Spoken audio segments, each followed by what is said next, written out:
Hi, everybody. I am here. Yay! Sorry. There go messaging going, "Are you on? Where are you?" Yes, I was like, it was like 58, and I'm like, oh my gosh, I have to do the login stuff. Yeah. I'm like, go, go, go. Here I am. Yes. Hey, guys. How are you? Good, good, good. Wonderful. Hi. Hi, Stormy here, Joshua. so you know. It's stormy? Yeah. Oh man. Oh my goodness. Yeah, it's kind of gloomy by me too, but I hopefully it will hold out. So, yes. Oh, awesome. Awesome. It's good to be back and jumping in these sessions again. So exciting. Yeah, of course. Yes. Well, I'll just kind of jump in. First, kind of introduce myself. I'm Amber Bender. I'm a functional medicine practitioner and emotional eating coach. So I help busy professionals who are just really struggling with their health habits. They are super busy, flying by the seat of their pants, trying to just fit things in, and almost on that level of burnout and just a lot of stress. And they're seeing that kind of trickle into, um, like I mentioned, their health habits and a lot of kind of eating challenges as well. So maybe some stress eating, some overeating, cravings, which we'll talk about today, emotional eating.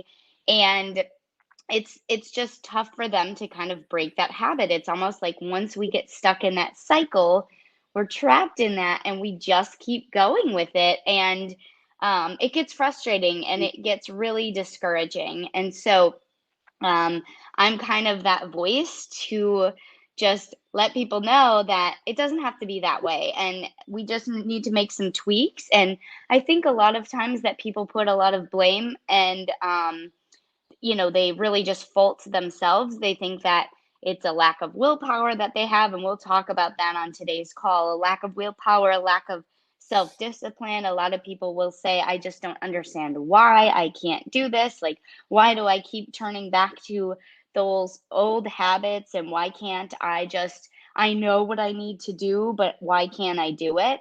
That gets frustrating. And that's when we kind of get in that like throw in the towel mode, I call it, where it's like, you know what? I messed up again. I keep failing, so I'm just gonna do whatever I want. And then, we kind of throw in the towel, but we know that that only lasts so long until we get frustrated with that mode too. And then we resolve to make changes. And it's kind of like this, like, that's where that yo-yoing kind of comes in, where it's like that up and down on our health journey, that back and forth. Um, on and off the bandwagon. You hear that all the time. And so, my goal is to really help people with sustainable lifestyle change so that we're not doing that up and down. We're not feeling like we continuously throw in the towel until the point where we get like, oh my gosh, I got to get this together. I can't keep feeling this way. I can't keep doing this. And then we almost make these like huge goals and these huge pacts I talk about setting these pacts or promises to ourselves. We set the bar so super high and we have these huge expectations. And when we do that, because we're human, it's very easy for us to not hit that mark. It's just too much all at once. And then again, that knocks us back down. And every time that we feel like we didn't get it right, we failed at something, why can't I do this? All of those negative kind of feelings and self talk that really shakes our self integrity. And when we shake our self integrity, it's hard for us to get motivated and inspired by new goals and things that we want to accomplish because we're reminded, our brain kind of goes down that track of being reminded of, well, why do you think that you can do this time when last time it was another diet that you failed at? And I hear a lot of people say that, especially in my own Facebook community that I have as well, that I run. It's a lot of people are afraid to try something new because they're like, well, I failed at this last thing, and they're so afraid of failing again. And it's really discouraging. So today I wanted to really just hone in and talk a little bit more about cravings, because if there was one thing that I hear so much, that especially people who are struggling with, establishing eating habits, kind of coming along on their health journey, like if there's one thing that I ask people, I'm like, what's one thing that holds you back the most? They are like, I can't get over my cravings. Like, I think that if I just didn't have like my sweet tooth, if I just didn't go for the sugary things or whatever it is, I think I'd actually make some progress, but it really holds me back. And so that's a lot of times what I hear. I like to ask people, like, what's the number one thing that is really frustrating you with like your health habits right now, or I call it your eating story or your eating journey? And people will be like, it's these cravings, like I don't know how to get over that. So I think it's important to kind of recognize where that comes from, and the why of, why that's happening, and break that down a little bit, and then go into, because it can be coming from a lot of different places, right? So I think as I talk about that, it may resonate with with all of us, like, yeah, this may be where my cravings are coming from. So you might recognize some of the sources. So it's really important to identify the why, or where it's coming from. In functional medicine, that's what it's all about. We want to figure out the cause.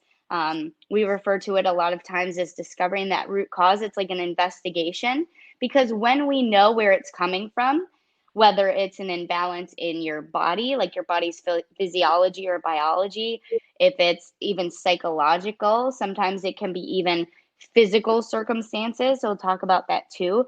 There can be different triggers or causes, right? Reasons for this happening. So when we can identify where it's coming from, then we can kind of learn and troubleshoot, target exactly what to do about it. So let's kind of talk about that. Let's talk about the causes, or the maybe reasons why. Why do we have cravings? So talking about more of, I call it like maybe the physical causes, or maybe it's more of environmental, if you will, or circumstantial causes of some of the cravings that we're having. And a lot of times when I dive into this part of it, people really are, it's very eye opening for a lot of people, because we don't realize, how we're set up for our society and what we have access to in terms of food, and availability. And so a lot of people don't realize that, cravings can actually be driven by just the food that we have accessible to us and what we may be consuming. So, what do I mean by that? Um, a lot of our foods that are, mass produced more cheaply, right? And kind of like on the shelf, the packaged things, right? The processed foods, you go into a store, and what's going to be right there, and what's right at your eye level, and what's at the end of the aisles and things like that, it's all things that are packaged or boxed or processed, right? May have a lot of sugar, may have a lot of simple carbs. um, a lot of this stuff, unfortunately, companies will even add certain substances or compounds to foods that actually make us crave it more.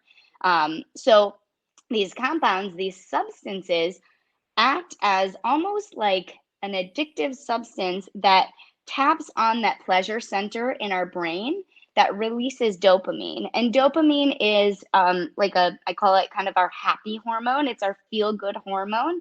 It's what kind of like raises our vibration a little bit. And who doesn't want to feel good, right? And this is why a lot of people struggle with emotional eating and that kind of like feeling imprisoned by food, because we have a lot of stress going on in our lives. We have a lot on our plates. We may be stressed out. We may be burned out. We may have a lot of difficult emotions through the day. Um, Whether it's we're upset about something, or we're down, or we're frustrated, discouraged, whatever it is, whatever emotion. It can even be, sometimes we use food to celebrate too. So it can be those like happy emotions too, or joyful emotions. Something happened that was good, and we want to reward ourselves with food. We want to feel even better, right? Something good happened. We might as well stay on that train and to reward ourselves with food too. Well, the thing is, a lot of times when we, maybe I'll use the difficult emotions example, like difficult emotions, we're stressed out, we don't feel good, we want to feel better. And eating food, as we know, has that like instant gratification quality to it. We can immediately feel good. And why is that? It's because it taps on that pleasure center in our brain, releases that dopamine. We immediately feel good. It's like the happy hormone, right? We want more of that. We know that. We make that connection. It's like, well, that made me feel good, so I'm going to keep going to it. And it's an instant gratification. But what happens is that later down the line, maybe in the moment we feel good, but then later down the line, all of a sudden what happens? We start beating ourselves up, we start punishing ourselves. Well, that's not, that's not really in line with what I'm trying to do with my health here. I'm trying to, you know, if we're going down this more of natural and holistic approach and all of that, so there's this really big incongruence. Like, I'm trying to balance my relationships, my stress levels, my sleep, right, my exercise or my movement, and my nutrition, but I just can't get my eating habits established here because I keep going down this same pathway, right? And it's that pathway in your brain that we just keep going down because we know it's that instant hit of feeling better. It's that instant gratification. But then later down the line, we start beating ourselves up about it, punishing ourselves because, man, why did I eat that? Like we say that all the time. Like, why did I swoop through the breakthrough room? I was really stressed out. They had donuts and I slammed a donut, whatever. Or, I got home and, we didn't have anything ready. There was nothing in the fridge. So we just ordered out or got fast food or something like that. And then later on, we're feeling badly about it. And guess what? Those emotions, those negative emotions of beating ourselves up, saying, feeling guilty, feeling shame, right? Feeling like we failed, all of these, this places a psychological stress on us. And when we are in that mode of feeling stress, feeling difficult emotions, again, we want to feel better. So we've established this pathway in our brain that we feel bad, we eat food, we feel better, we go back to it again. So that's why we can kind of get trapped in this cycle. So I hope that kind of resonates with you. But the thing about it is kind of coming back and bringing this home on this point is that there are certain things that are added to these foods, to these more, mass produced foods that are like packaged, processed, right? In the bags, in the boxes, all of that that can make us keep going back and wanting more. And, certain restaurants, fast food restaurants, all of that. So, what I like to tell people to give them a little bit of hope is, let's lift the weight off of our shoulders a little bit of feeling like it's all my fault and I can't do this. We're kind of set up not to succeed here, right? We have to work against that, right? Because there are things that are set up to keep us going back to it. So keep that in mind. And what I'll tell you is that that can be a very difficult kind of like bond to break. So, in my own personal journey and story, my background, I struggled. This is why I'm so passionate about doing this and why I help um, other women, other people kind of break this cycle. Is I dealt with multiple eating disorders throughout all of my adult life, many decades. Um, I went through recovery for that. Kind of got through the like acute eating disorder phase, if you will, or dealing with like on and off like issues with emotional or distorted eating, I should say. But the thing is, food challenges kind of followed me wherever I was at in life. So maybe I didn't have like a full blown eating disorder, but I was still using food to cope, to manage my stress, to reward myself at the end of a long day. And I still had that like negative relationship with food and eating. And one of the things that I really struggled with was being kind of bound by continuing to go back to the sweets, right? I was always craving sweets and sugar, and I would try to hold out as long as possible. It's almost like we do this restrict as long as possible. That's that concept of a restrict and binge cycle. And I was doing that. I would hold out as long as I possibly could until your body just screams like, feed me, I'm hungry. And when you get into that state, your body really, if you restrict that long and your blood sugar levels have kind of plummeted, a lot of times I tell people it's like your body wants a quick injection of glucose because your blood sugar might be really low if you've been really like not eating for a huge block of time. And a lot of times, especially if we've established this pathway in our brain where we're going to those more sugary things or the sweets, the desserts, whatever, we're going to just go right back to that. We know that that will give us kind of that quick injection of glucose right into our bloodstream. We'll get that happy hit of the happy hit of dopamine, that hormone that makes us feel good, right? And it will like immediately resolve that feeling that we have like, I'm so hungry, I don't feel good, I got to fix this. So a lot of times people think that emotional eating is their problem, and really, what it is emotional eating or stress eating, cravings, tapping into those cravings. It's actually our solution because we're feeling a certain way and we want to resolve that feeling. And we Yeah. use emotional eating, right, to resolve that feeling. So it can be really hard, like it was for me. Many years I was struggling and I was working all day, restricting as much as I could throughout the day. I hear a lot of people say this, like, I do so good throughout the day, and then at night I just break down. Well, when I really ask, like, well, explain to me, what does so good throughout the day look like? Like, what does that look like? Describe to me how you're eating throughout the day, and let's kind of break that down. They're like, well, I don't eat at all during the day. That's why I do so good. And I'm like, but we're human beings. We are functioning, thriving people. We need food to fuel us, to get us through that day.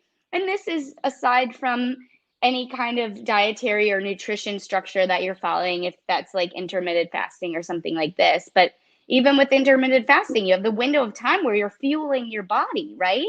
And so that's where a little bit of that distortion of our relationship with food and eating can come in. Like, I do good all day and that means we've hardly eaten anything all day. Like, that doesn't rate like make sense if we actually think about it. So then when I ask, okay, so what's happening at night? And it's like, well, I'm breaking down. And that's where, maybe I do have a sensible dinner or something like that, but I can't stop getting back into the kitchen. And I always feel like I have to have something sweet or a dessert to like cap off my meal. Or once I have something sweet, it's like a snowball effect and I can't stop. It's like I'm literally addicted to that or addicted to sugar. And I know that feeling, and it can be really, really hard to break that cycle. And what I'll say is, we try and we try. Like, I tried day in and day out to really do that by myself, but that can be really hard to do alone when you don't have someone kind of guiding you along. And I'll say that I never was able to do that by myself because I needed someone. The accountability of having someone guide me along, kind of put me into put me into check, put me into place, right, was huge. But also someone to restructure my nutrition and how I was eating and slowly break me free from that bond that I had with those cravings, with those sugar, with that nighttime eating that I was really struggling with. And that kind of leads me to my next point, because there can be other things going on in the body that drive these cravings too. So that was where it was really important for me to work with someone who understood that, Amber, this is not just about you and your lack of willpower and the fact that you keep failing all the time and you're going to lie in bed awake at night thinking tomorrow's going to be different. I'm not going to binge. I'm not going to have the sweets. I'm not going to come home at the end of a stressful workday and go for all the things, raid my house on a, house and hold, right? House and home, all of that.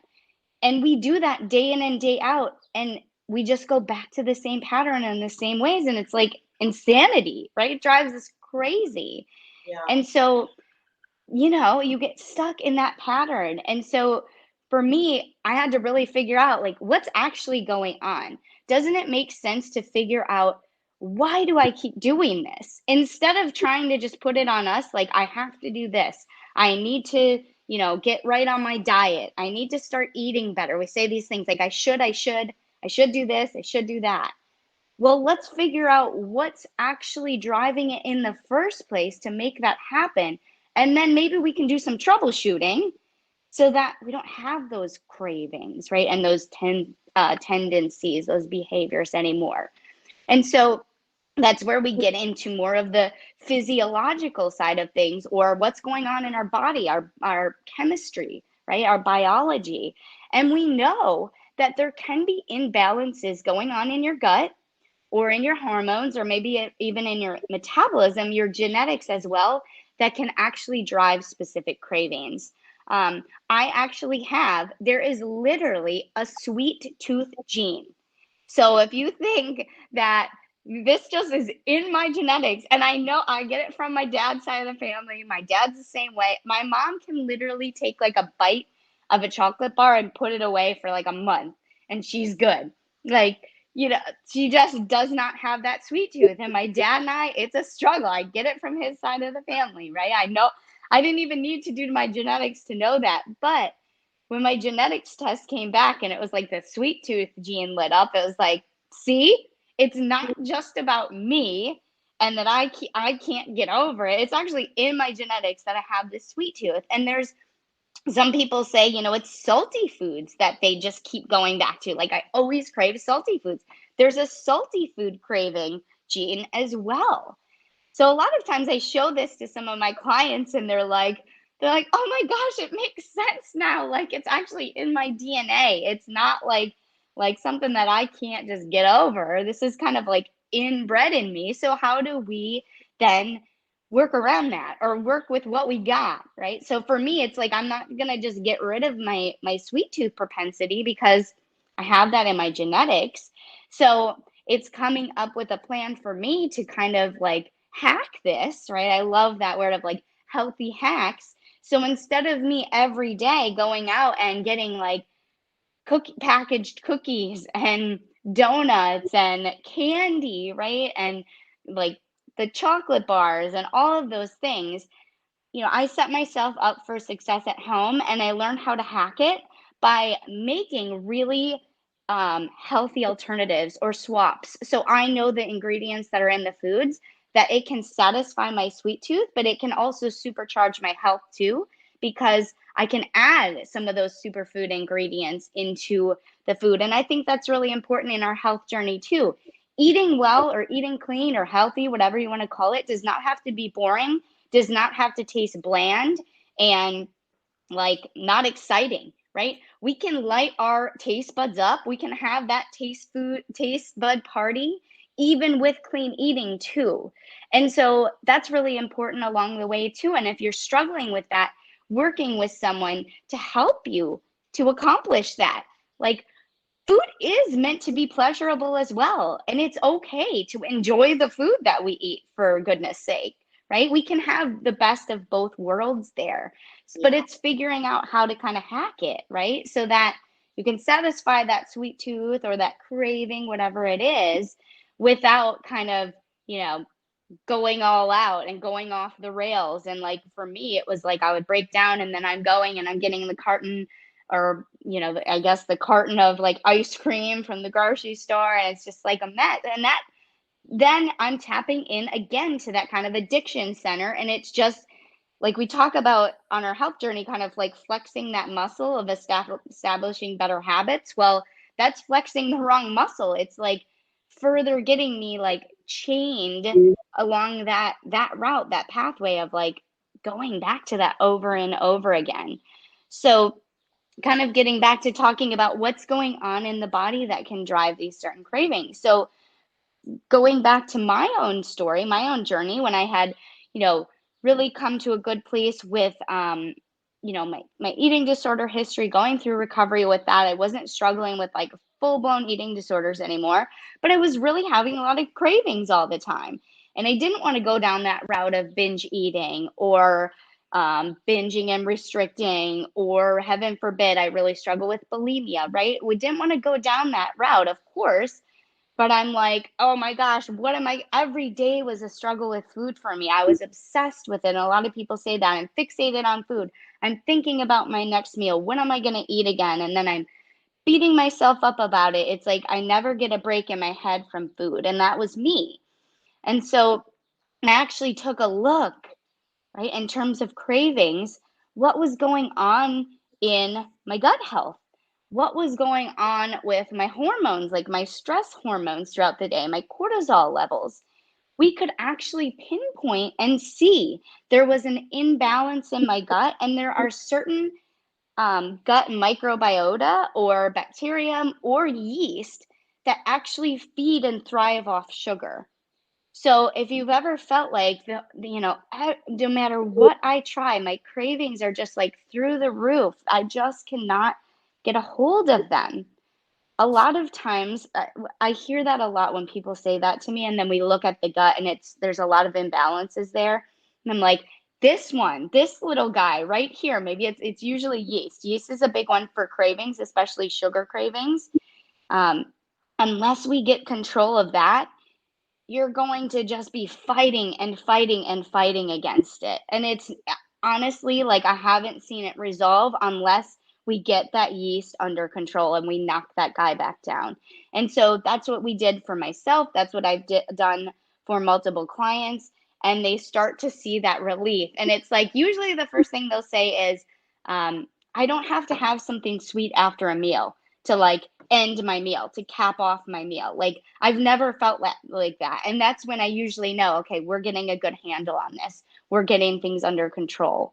So imbalances in the gut can drive this. I talked about hormones, our stress hormones, our cortisol levels. So our cortisol is kind of our it's our stress hormone throughout the day, and it's not, I think it gets a bad rap, right? We need that throughout the day. We need our cortisol levels. We actually, when we wake up, we get a surge of cortisol. That's what like wakes us up during the day. So a lot of people, this is a whole other topic, but when people will say to me like I can't get going during the day, like this is the classic like don't talk to me before I have my cup of coffee. Like when I hear that, I look at their cortisol levels and maybe they're not surging enough when they wake up. We actually need that. So we need to have that rush of cortisol, and then it kind of falls down and tapers down throughout the day. So we take a look at that. Are our cortisol levels kind of out of whack, right? Is it rising up in the middle of the day or at night, right? And then we kind of find out what's going on then that's making that cortisol level rise, because elevated cortisol, when we're in that stress response state, again, can lead to us turning to food and turning to these like sweet things, right? A sweet tooth or a sugar craving, whatever it is. So we have to take a look at those hormone levels, right? And the same goes for the hormones at night when we're winding down, when we're preparing for rest, the sleep hormones as well. That's when our body rests and recovers. If we're not getting that adequate sleep, that adequate rest, if those hormone levels aren't in check or where they should be, that can lead to, of course, sleep disruptions. And we know that sleep is very, very closely linked with appetite. So when our sleep is off balance, it can dysregulate our appetite. When we're in appetite dysregulation, again, it can lead to these cravings and these kind of eating patterns and behaviors that we want to change. So hormones is a big one. And a lot of people will say, a lot of women will say, I think there's something like with my hormones. I think that, and we're onto something with that, really, truly. So if you're thinking that way, you're not wrong. There can be imbalances in your hormones that are driving some of these things. That you just can't seem to break. So, kind of the last thing with looking at like the body, I talked a little bit about genetics too. And do I have in my genetics, in my DNA, more of I call it like a predisposition or a propensity for wanting more of those sweet things, wanting more of those salty foods? And if that is the case, and we see that in your genetics, let's build a nutritional structure. I always like to stray from the word diet because I think that gets kind of a, negative connotation of like we have to follow a strict diet, and I think that brings in like certain foods are bad and certain foods are good. No, it's a nutritional structure, and everybody has their own nutritional foundation that's best for them and their body. So depending on what we see, what's I like to say what's lighting up in your genetics, we build that according to you. How can we plan your day so that we don't get to that derailing state where it's like, Amber, oh my gosh, I like there was a, you know, package of cookies, and before I knew it, I looked and the whole sleeve was gone, you know, at night. Like, how do we troubleshoot so we don't get to that point? And we build your nutritional structure out for you according to you. And it really comes down to what are the certain foods or food groups or, you know, types of foods that are best for your body. We can actually see that in your genetics. When we start fueling our body and giving our body the correct information that it needs, right, we'll start to see some of those kind of like urges and compulsions for other things lift because our body is getting what it truly needs, right? And it's not about following a strict plan, like I said, and a strict diet. It's not like that. It's a lot of flexibility with food and eating, but I like to refer to it as foods that we can focus on that really fuel our metabolism, that really tap into our genetics and what's best for our body, for our biology, to calm down the inflammation in our body, the stress we have in our body, those types of things. So it's kind of like eating to what's best for your body, but not in a very strict and stressful way. Like it's like freedom eating is what I kind of like to refer to it as. But can you see now, as I'm kind of talking about the different areas of where cravings can come from, that physiological or like in the body, the biology, right? So those are the imbalances and gut hormones, metabolism, even in our genetics that can drive certain cravings. And then kind of in our environment too, the foods that are accessible to us. Are we consuming things that are constantly tapping on that pleasure center of our brain and make us want more? Right? And then also it can be, you know, for me, when I work in healthcare, right, as all of us do, and I still have a hospital job, and I was, you know, at the hospital, long shifts. How many can relate to working long shifts throughout the day? You know, maybe wasn't planning, right? Wasn't planning very well with my nutrition, how I was eating or fueling myself throughout the day. And a lot of us know that the break room can be kind of a, one of my clients calls it the landmines in the break room. Like there's never anything really healthy in the break room, and but that's a place where you're like, you fly through there when you have like 5-10 minutes. It's like, what's available there? Like cookies, donuts, you know, coffee all the time, right?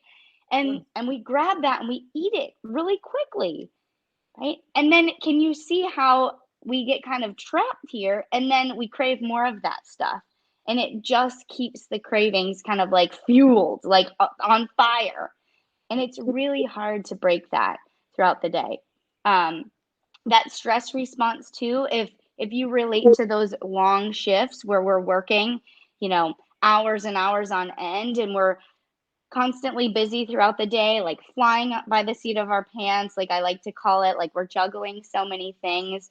We're in that stress response throughout the day. And then maybe we come home at night and that's finally our chance to just breathe, right? Kick up our heels, relax. Well, again, we want to basically alleviate that stress response that we're in. We want to manage our stress.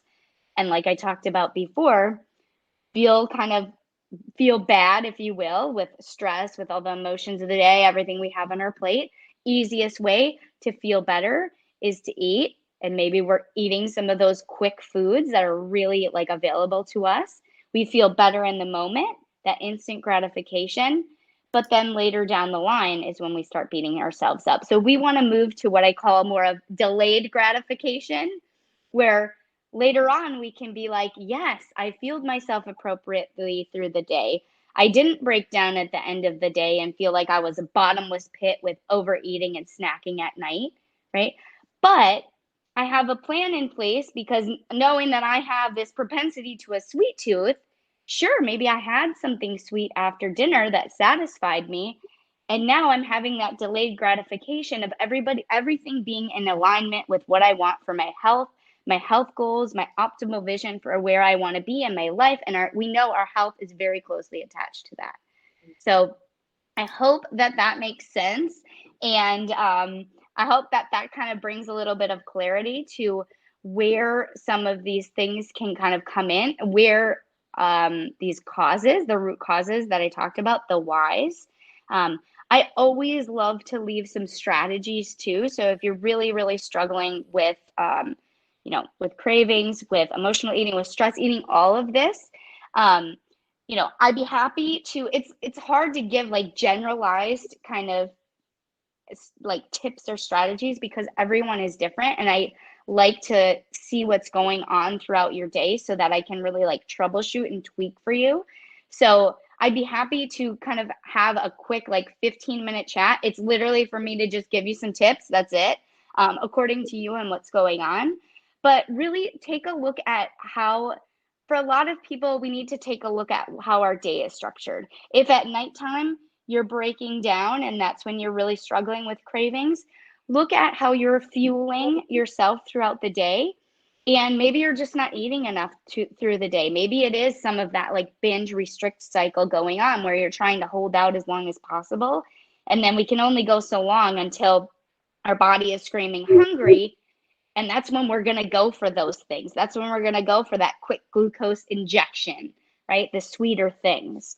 So maybe try to fuel yourself more throughout the day. And I know that that can be so hard because we've been ingrained in this thought pattern and this belief that less is what's going to get us by, especially if we're trying to lose weight. It's like, well, if I restrict and not eat as much as possible, that means I'm not eating as many calories. That's good. That's what I'm supposed to be doing. And that's where people will tell me like, I do good all day, and we look at doing good and you've had 200 calories for your day, Yeah. right?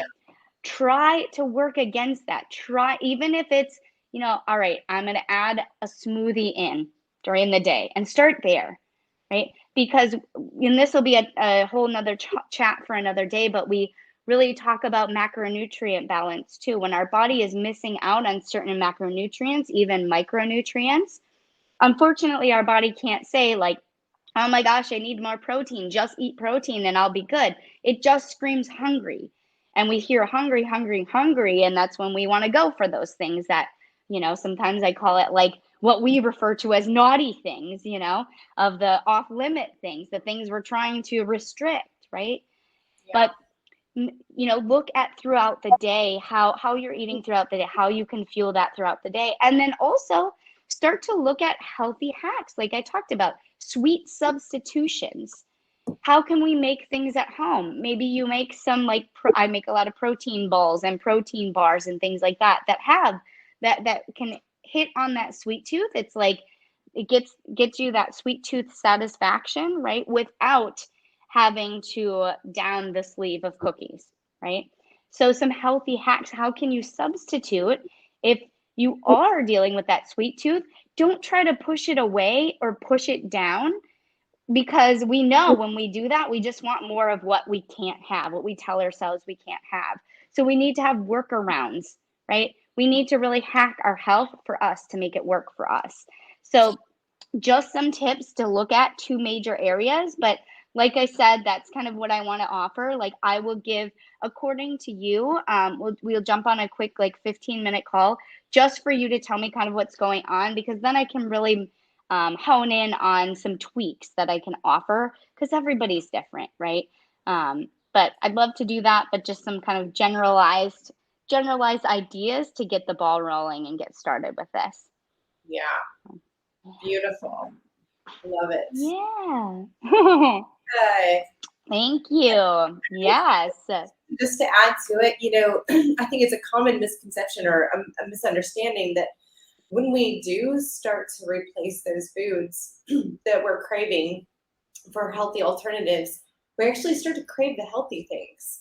Like those become those, we've gone through this metabolic programming to now crave the new healthy things.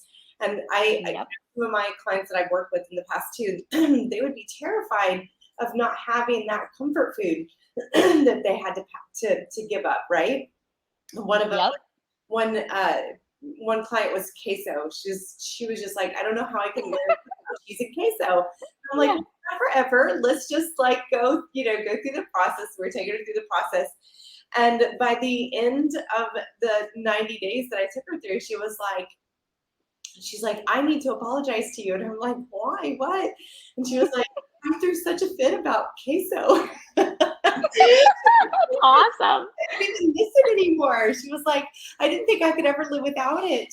She was like, but that's what happens in our bodies when Yes. you're talking about, and you're really going to the root causes of those, which you have a fantastic system of finding in your DNA and finding those, really having that one-to-one conversation, because you're right, it is in that each person, but to really go in there and see what's happening.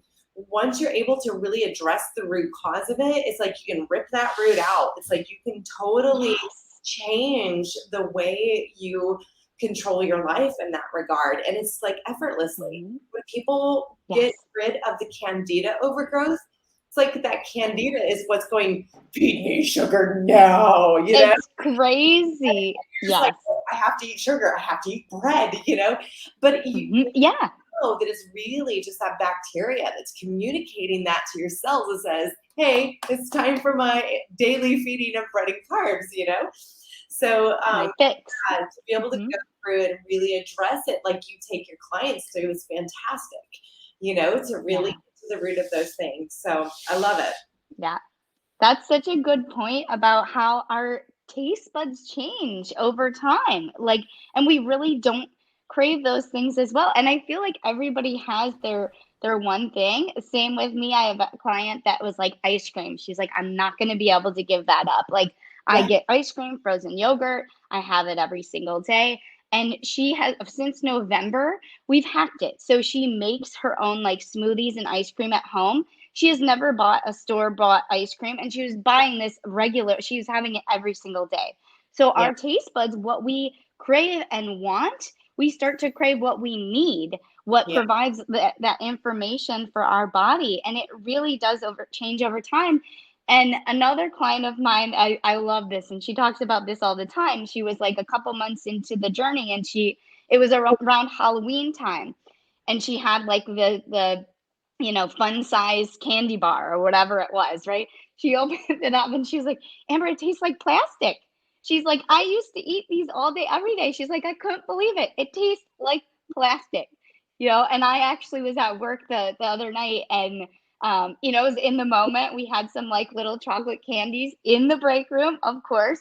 Opened it up and I thought of her and I told her, I was like, I just had one of those plastic chocolate candy bars. It's like not even good. It really does Right. change. And then It really, really does. you start to think, why did I eat that? I didn't even want it. Like, Yes. you're just like, that's Yep. disgusting. Yep. But I yeah, love it. it's so true. Hmm. And I had one of my clients text me just the other day, actually, and she says, hold on a minute. She's like, that metabolic programming you talked about, she said, I didn't realize that Brazil nuts didn't taste like cardboard. She was like, they actually have flavor. They did when she first started consuming them, they just tasted like cardboard. She didn't like them. Yes. But now that she's put them in her body and changed her microbiome, everything, she's now like able to taste the flavors of a Brazil nut, Awesome. right? Yes. It's Yeah, so good. yeah, So empowering. yeah, Yep. for sure.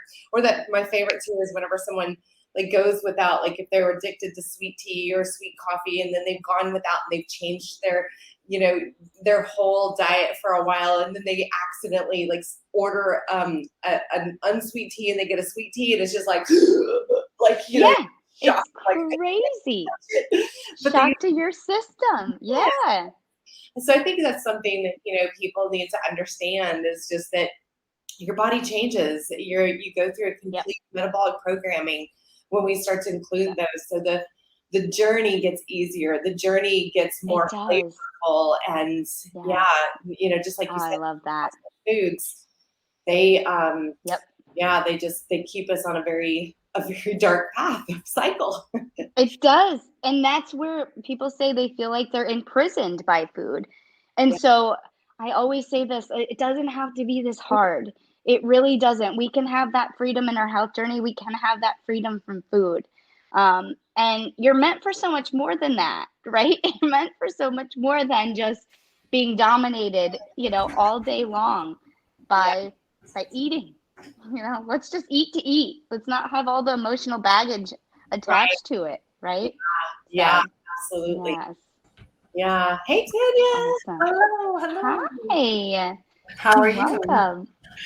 We're good. We're kind of just like recapping. We talked about cravings and sweet tooth and all that good stuff. So, Nice, yeah. nice. Hey, do the Yeah. microbiome. Yeah. That's good stuff. Yes. Yeah, nice. Hmm. Good. So, Do you want me? go ahead. Yeah. Do you want me to I'll drop my link in there in case someone wants some targeted tips for what's going on for them.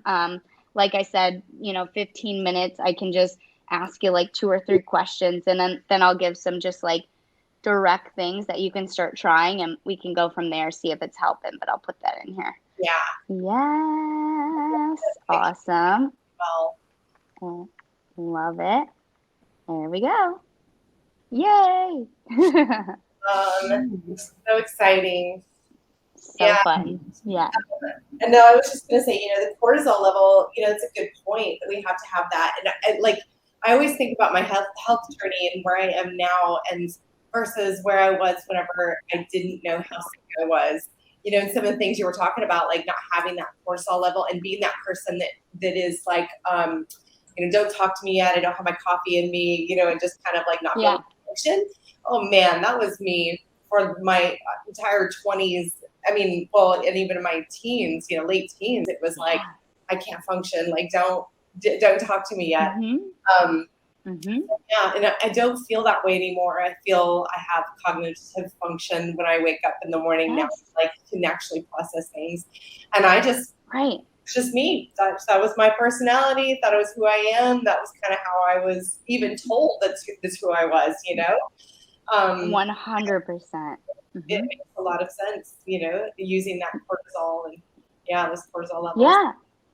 A lot of people think that that's just like, that's such a great point. They just think that like, this is who I am. This is what I need. Because I work with a lot of women in healthcare. So, again, the long shifts, the busy days, all of that. And they're like, I am fueled by caffeine. Like, I need caffeine to get up. I need it it's my afternoon pickup, like whatever. And they're like, I am reliant upon it. And so one of my clients, she's a very busy nurse. She was drinking like 3 or 4 cups of coffee a day. And we got her down, full-fledged coffee, Rookie right? numbers. We got her down to 1 decaf because she actually likes the taste of coffee, but she doesn't need the caffeine to fuel her day. Like, that's incredible how you can restore your natural energy, right? By rebalancing those hormones and those cortisol levels. Like, we feel like that's who we are. Like, I need the caffeine to get through my day. Like, I need that artificial stimulant.